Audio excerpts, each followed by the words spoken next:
Baiklah, di sini saya ingin menyampaikan tentang apa itu benchmarking.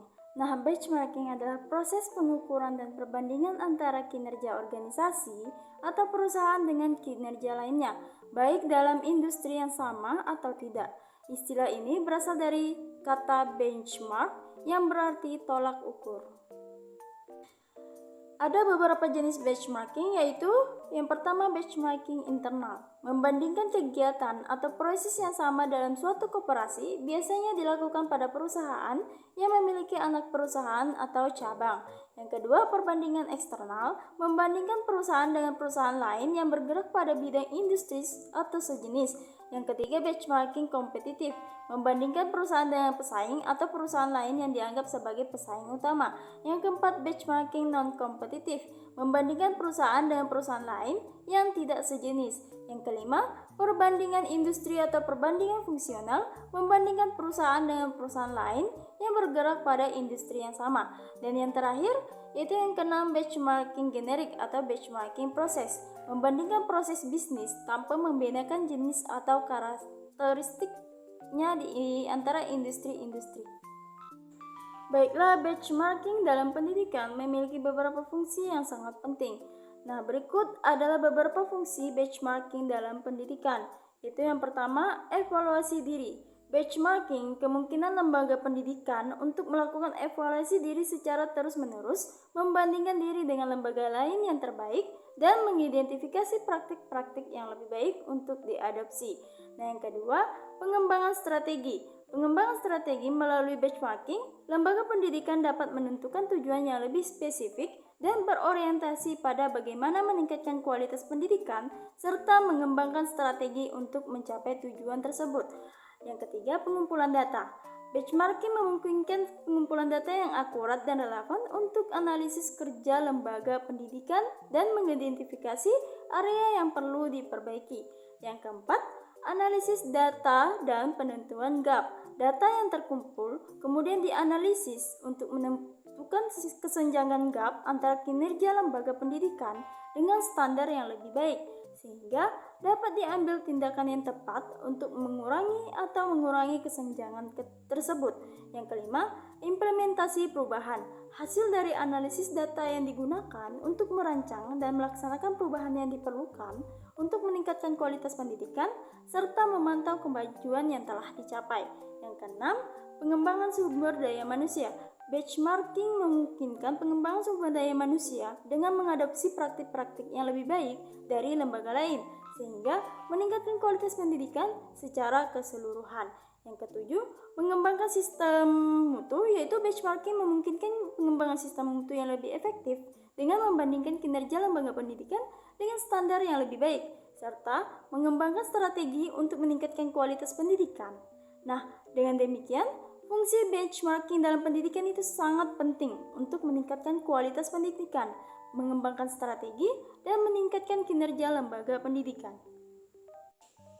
Nah, ada beberapa langkah benchmarking dalam pendidikan, yaitu meliputi 1. Evaluasi diri. Evaluasi diri sangat penting dalam kegiatan benchmarking pendidikan. Organisasi pendidikan melakukan penilaian terhadap pemenuhan terhadap 8 standar pendidikan nasional yang telah ditetapkan dan penilaian terhadap pencapaian standar kompetisi lulusan. Yang kedua, identifikasi praktik terbaik. Nah, identifikasi praktik terbaik dilakukan dengan mencari praktik terbaik pada organisasi yang dikenal sebagai yang terbaik. Yang ketiga, adopsi dan aplikasi. Nah, adopsi dan aplikasi praktik-praktik yang lebih baik dilakukan dalam organisasi pendidikan untuk meningkatkan kinerja. Yang keempat, umpan balik dan evaluasi. Nah, umpan balik dan evaluasi ini dilakukan dengan mengamati dan menilai secara cermat apa yang telah dilakukan dan hasil yang telah dapat dicapai. Yang kelima, pengembangan dan implementasi. Nah, pengembangan dan implementasi praktik-praktik yang lebih baik dilakukan dalam organisasi pendidikan untuk meningkatkan kinerja. Nah, dengan demikian, benchmarking dalam pendidikan adalah satu cara belajar dari orang lain secara sistematis dan mengubah apa yang kita kerjakan untuk meningkatkan kualitas pendidikan. Ada beberapa hal yang menjadi hambatan benchmarking. Nah, yang pertama, kurangnya informasi. Kurangnya informasi yang memadai mengenai cara yang tepat untuk melakukan kegiatan ini. Yang kedua, waktu yang lama. Nah, penentuan waktu yang lama memerlukan waktu yang sangat lama sehingga motivasi orang yang melakukan kegiatan ini lama-kelamaan tersebut akan menurun atau hilang. Yang ketiga, kurangnya kapasitas. Nah, kurangnya sumber daya dan keterampilan yang diperlukan untuk melakukan benchmarking. Yang keempat, fokus internal. Organisasi terlalu fokus internal dan mengabaikan kenyataan bahwa proses terbaik dalam kelasnya dapat menghasilkan efisiensi yang jauh lebih tinggi. Yang kelima, keterlambatan dalam pengumpulan data. Nah, pengumpulan data yang tidak efektif dapat menghambat proses benchmarking. Yang keenam, kurangnya komunikasi. Nah, kurangnya komunikasi yang intens, terang, dan terbuka antar semua anggota lembaga. Yang ketujuh, kurangnya pemantauan. Nah, kurangnya pemantauan terhadap perubahan yang dilakukan setelah benchmarking. Nah, yang terakhir, tujuan benchmarking. Nah, tujuan benchmarking adalah untuk meningkatkan penjualan, perbaikan berkelanjutan, dan mengembangkan infrastruktur lembaga. Nah, cara melakukan benchmarking yaitu ada beberapa. Yang pertama, identifikasi proses dan manufaktur serta operasi lainnya di dalam lembaga yang membutuhkan perbaikan.